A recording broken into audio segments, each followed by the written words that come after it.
I was driving into the studio last night for our coverage, our primary coverage, and of course, if you missed it, we had 4 people on our staff involved in that, all diligently gathering and breaking down what was taking place. I'd like to thank Benito Baeza. He came in, of course, worked a double shift yesterday. Andrew Weeks as well from our news department. Andrew was over at the county building over on the west side, and Steve Millington came in. He was in twice yesterday as well, and I was here. And as I was driving in, though, I heard a story on right here on the Fox News. It must have been about 6 p.m. or so, and I was driving down Washington Street, and I happened to hear this story. And as soon as I heard the name LaVoy Finicum, I just stiffened in my seat. And I'm going to share with you a little bit of what we're talking about.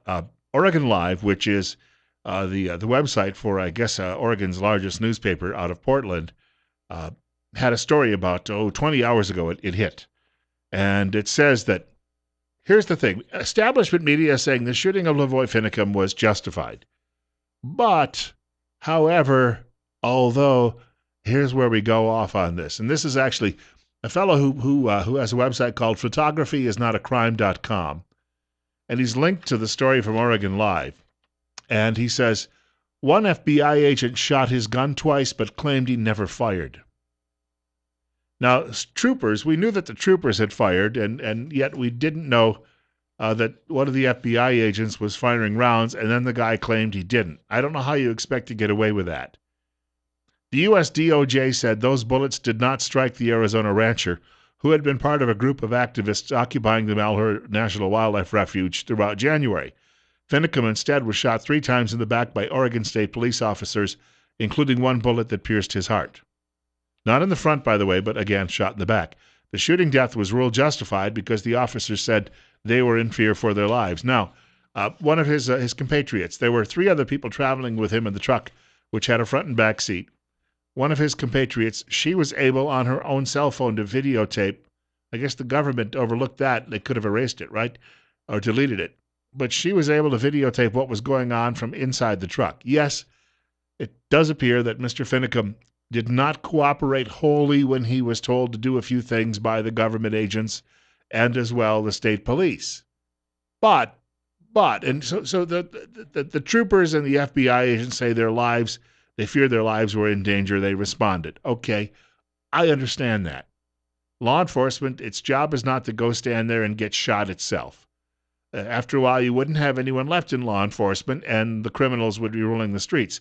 But calling LaVoy Finicum a criminal, that still comes down to this. If you're a left-wing, panty-waist, puke-faced liberal, then I guess you don't like him and you consider him a criminal. If you're a God-fearing, decent American, he was a good man.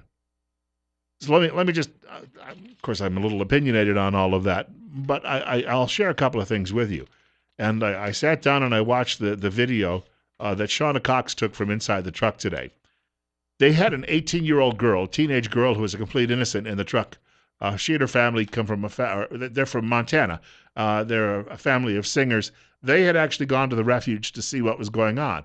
She was riding in the truck along with Amin Bundy's brother, Shauna Cox, and of course LaVoy Finicum was driving that night that all of this came down. 10 minutes after 9 o'clock. Bill Colley with you on Top Story on News Radio 1310, KLIX and newsradio1310.com. It's 39. So they're driving down the road, and they ended up coming up to that first roadblock, and of course they decided we're not going to stay here. They turned around, they raced the other way. My buddy Doug Beatty, who used to run at one time before he had a terrible leg injury, a motorcycle crashed into him and crushed one of his legs. He was the fellow who ran the police department at Union Station in Washington, D.C. He was head of security for that entire, if you've ever been to Union Station in Washington, D.C., it is terrorist central, or it could be. It is. You've got Amtrak coming through there. It's also the hub, one of the hubs in Washington for the subway system. And it's several stories high. It's a mall as well. It's got bars. It's got restaurants. They do New Year's Eve parties. They've had homeless people who've been sleeping up in the rafters. Doug was telling me, he said, all they could have done is let these people go to the presentation that they were going to be giving to a local community. And while they were inside, you could have let the air out of their tires. And by letting the air out of their tires, when they came out, you could have said, well, we'll give you a ride home, but you're going to stop first at the police department. End of story, right? They would have had nowhere to go. instead of doing a big roadblock and playing cowboy out there when you could have quietly and peacefully brought this to an end.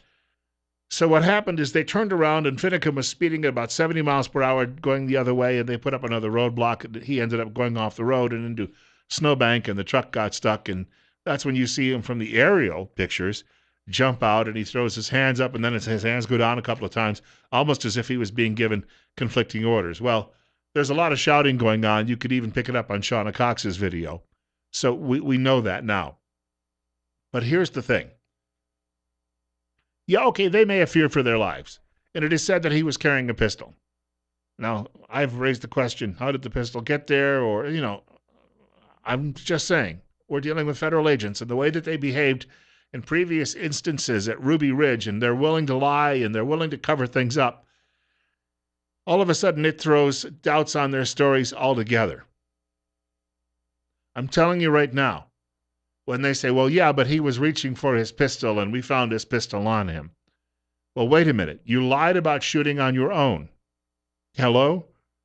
So the question then could become, what else would you be lying about? Now, I bring this up because as Finicum was getting out of the pickup truck, we do know that this happened.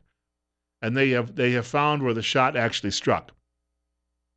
Somebody, and it may have been the FBI, somebody fired a shot as he was getting out of the truck with arms up, and that shot grazed the window just behind him on the left passenger side of the pickup. The 18-year-old girl was sitting just inside there. So you've already got these jackbooted thugs firing just willy-nilly as if they're in some old Bonnie and Clyde movie, and they're just pow, pow, pow, pow, pow, pow. He's getting out, hands up, and all of a sudden a bullet whizzes by. Now, it's now believed that that bullet entered perhaps from another direction and then somehow struck that window. But you realize it probably just basically passed him by a fraction of an inch. So all of a sudden, he's here trying to surrender, and people are shooting at him. He's got a choice. He's got an innocent teenage girl in the truck, and they're shooting. And so what is his choice now? Maybe he did reach for his pistol. Maybe he felt, hey, they're going to kill me no matter what. So in the interim, I'm going to try to protect these other people around me. All of these questions need to be brought up. The problem is establishment media is not doing it.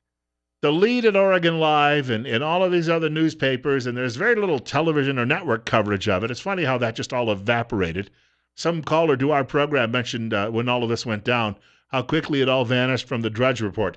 It was like Matt Drudge said, well, all of my handlers and the conservative movement won't like it if I keep plugging away at this, and I won't get all of my sources, so we'll ignore this story from now on. But it's a big story. It is a big story because if there was misconduct there, which it appears now there was, would the FBI agent lying about the fact that he said, I did not shoot when he did, then you've got to be asking yourself again, what else are they making up as they're going along with all of this?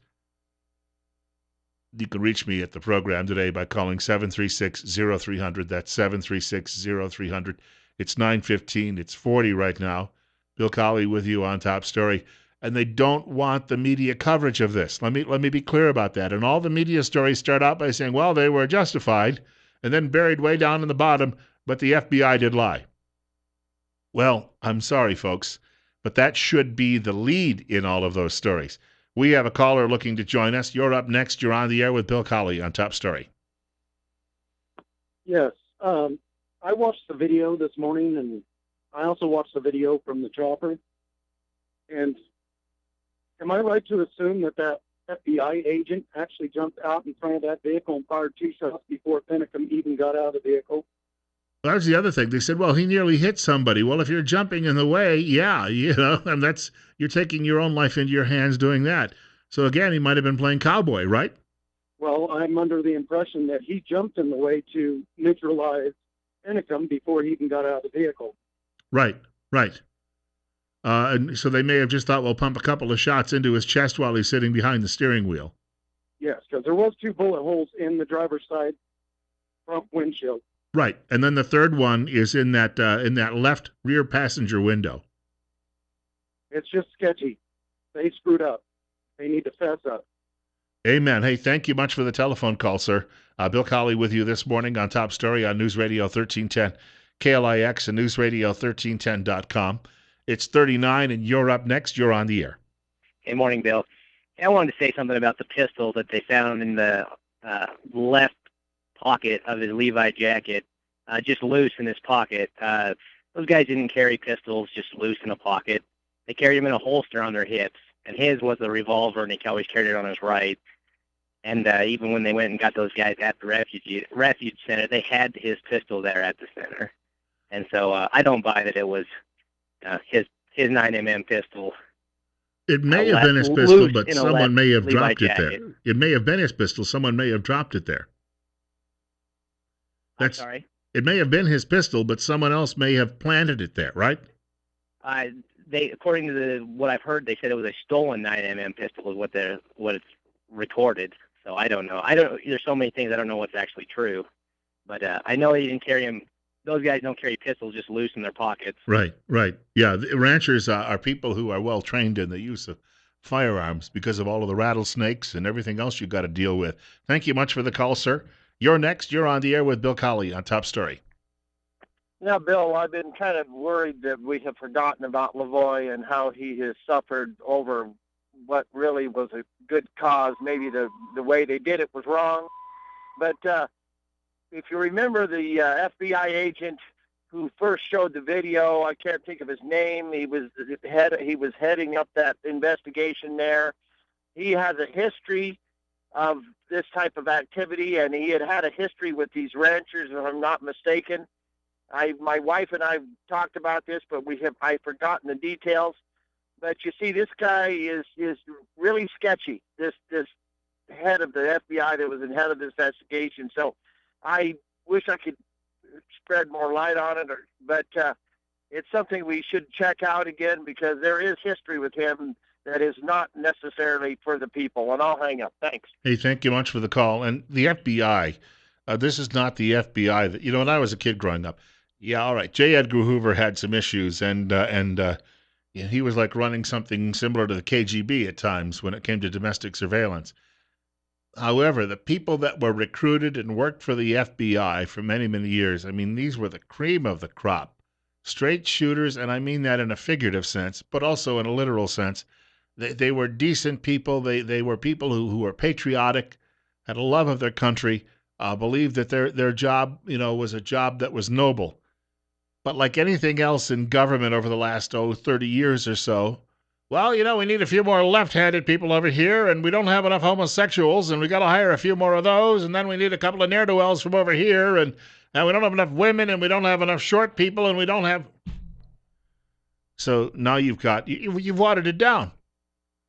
And these people are now, they're out there with a license to kill. They think they're James Bond in many cases, too. 20 minutes after 9 o'clock. Bill Colley with you on Top Story on News Radio 1310 KLIX and newsradio1310.com. And we're at 40.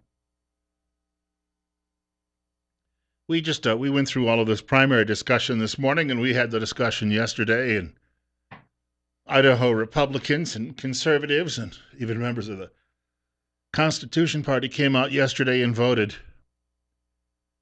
Out of all of those Republican candidates, how many of them sided with the ranchers who were camping at the Malheur Wildlife Refuge? Remember that? None.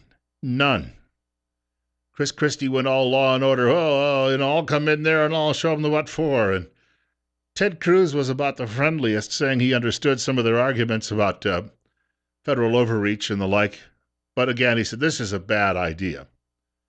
Well, we brought it up at the time. How else are you going to bring it to the public's attention? It's called civil disobedience if you're on the left, right? If you're on the left, then it's civil disobedience, and it's a great thing, and the media sings your praises, and they come out and they cover you, and they overlook the fact that you crap on police cars and that you riot through downtown Oakland and that you rape people in tents at your encampments in various cities. That's all okay. But a group of ranchers who are painting and fixing everything up where they happen to be, well, no, that's bad and that's wrong. And they're white people, so they must be evil. 925. Because, they don't like the president and he's a black person, so that we know what they really are, obviously, here in establishment media. 925. But our own Republican Party and candidates have let us down on this, too. It's 40. Bill Colley with you on Top Story on News Radio 1310 KLIX. And you're up next. You're on the air. Good morning, Bill. LaVoy Finicum, I don't know whether he's right or left-handed, but his flailing at his coat was the opposite of whether he was right-handed or left-handed, and that hasn't been brought out.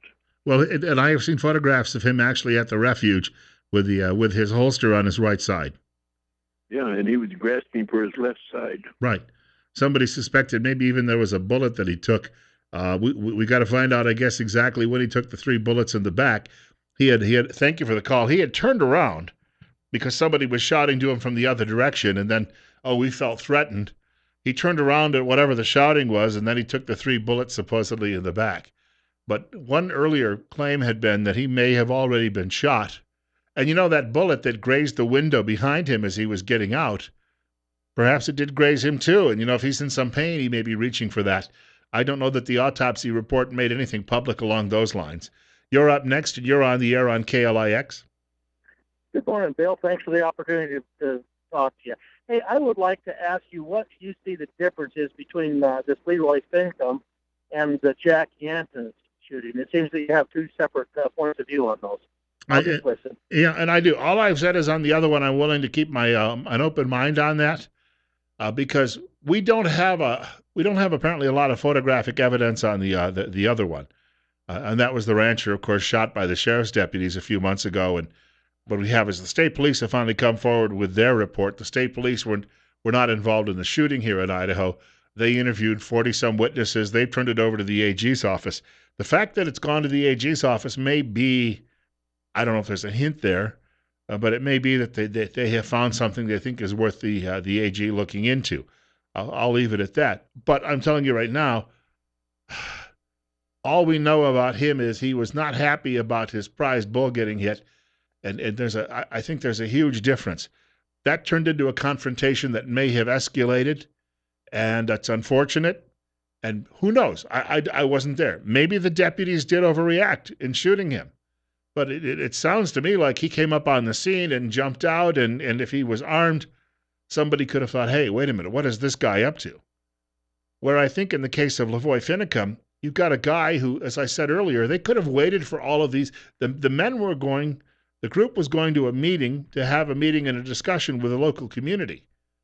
And you could have waited for them all to go inside their meeting, and as I mentioned earlier, a friend of mine said, let the air out of their tires.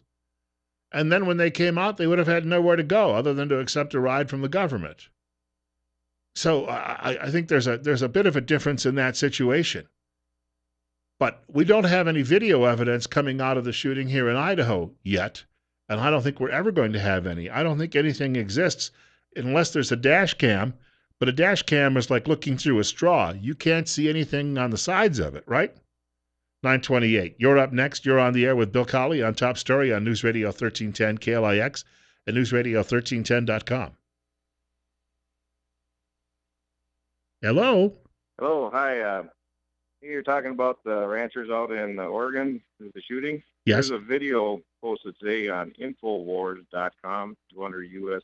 News. Right. That's what launched our discussion today. Oh, that's what launched your discussion? Yes. Okay. Then you guys seen it. All right. Hey, thank you. Thank you for the call. Yeah, Shauna Cox, who was in the truck, actually took that video, and it offers a little bit more insight to what was going on. Now, it actually backs up some of the government claims that LaVoy Finicum, but again, here's the thing. She's inside the truck. So we know he's not necessarily being wholly cooperative, but someone has just shot at him as he's getting out, and he's got to be concerned about the other people in the truck. He would be that type of individual from everything I've read about him. And he may have been getting conflicting advice. Now, that could well be what also happened with the shooting with the rancher here in Idaho. And if you're getting conflicting advice, and I've been involved in a few stops like that, I know what can happen. You're reaching to get something out of the glove compartment, and then somebody says, no, it's not in your glove compartment. Well, it is in my glove compartment. It's 9:30. Bill Colley with you on Top Story. We've got 40. Hey, look, Merv, your telephone call's on the way.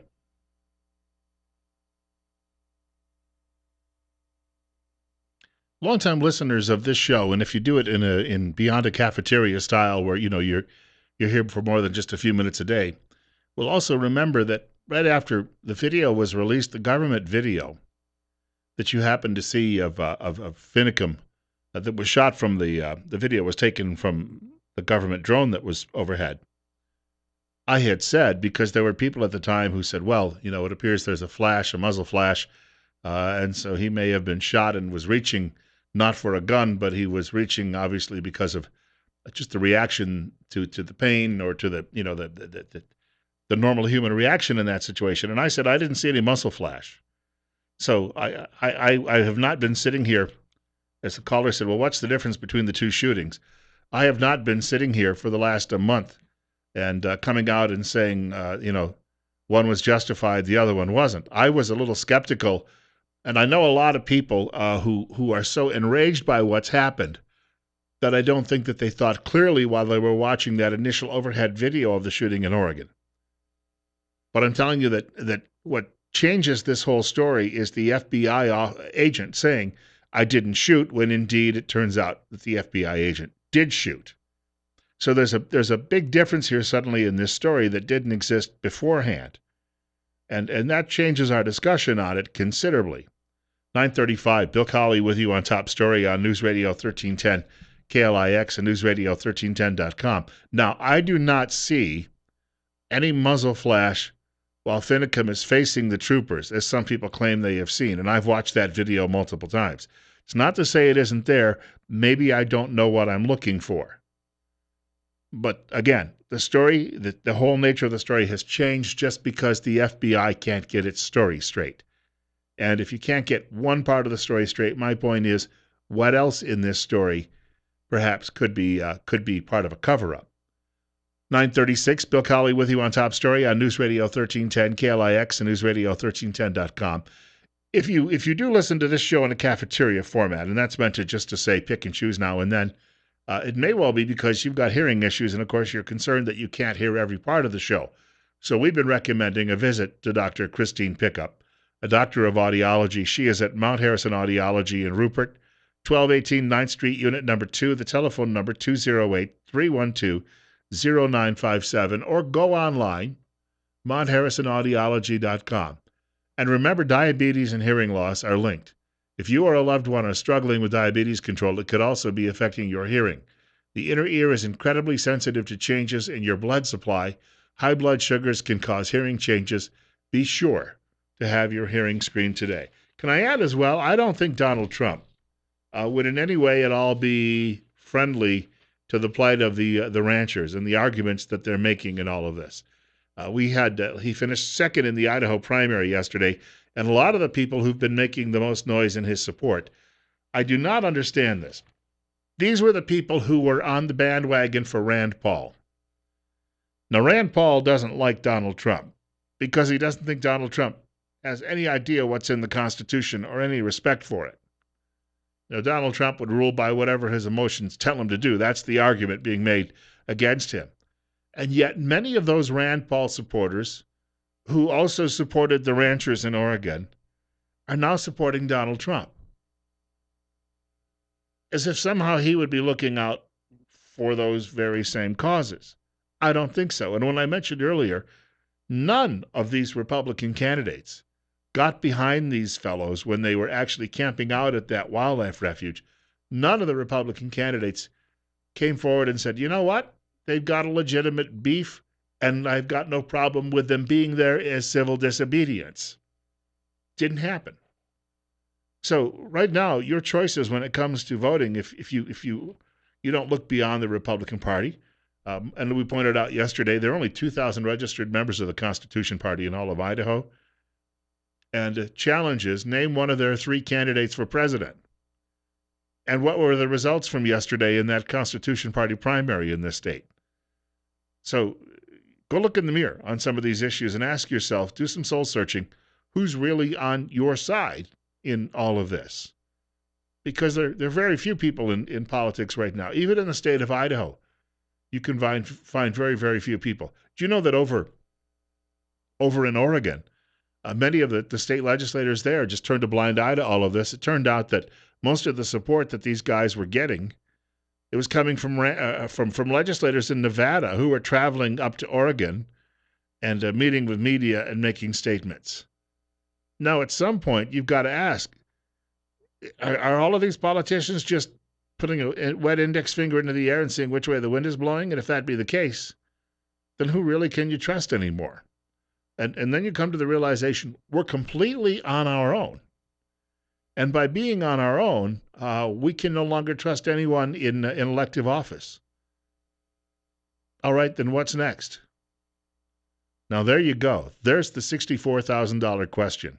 Bill Colley with you this morning on Top Story on News Radio 1310, KLIX and newsradio1310.com. It's 40. About 20 minutes of our program still left today. Couple more thoughts on this issue. Also, the guy who they believe shot the pastor in Coeur d'Alene, you've probably already heard this. He got arrested thousands of miles away. How did he get there so fast?